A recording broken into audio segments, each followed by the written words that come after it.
Vicky Vox.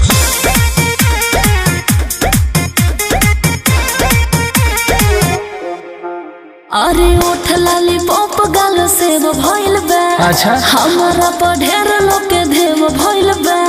अभी चर्चा में बड़ी। अरे उठ लाली पॉप गाल से वो भइल बा। हमारा पर ढेर लोग के देव भइल बा। अरे केहू ना छुअला से दिल्ली बॉम्बे घुमाइनी झारखंड से। अरे सुन का हटी चुकी चीज पर तू करेलू घमंड जरी मोहब्बत टांगले हम पर खन से। हम के तरफ अरे हटी चुकी चीज पर तू करेलू घमंड जरी मोहब्बत टांगले हम पर खन से। घर से उठा ले। अरे जा जा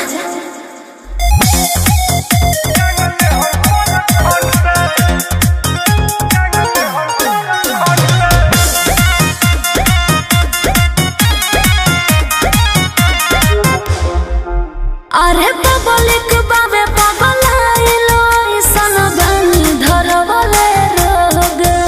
अरे हई लइका खत्म हमके अच्छा।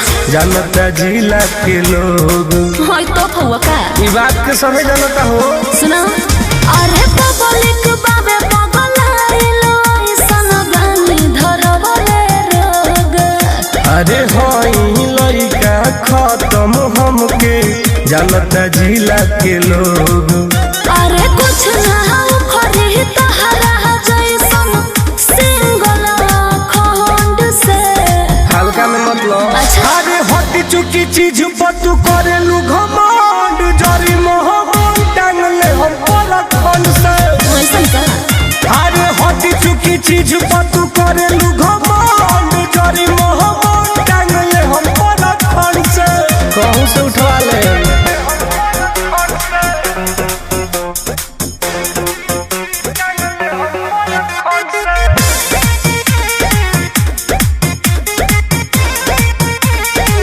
सुना अरे तहरा हले खहलई कोन के आगा पे मुआ दिले। अरे गार के नींबू सूगी हम तो रस चुआ दिले। का बुझल हुए जा।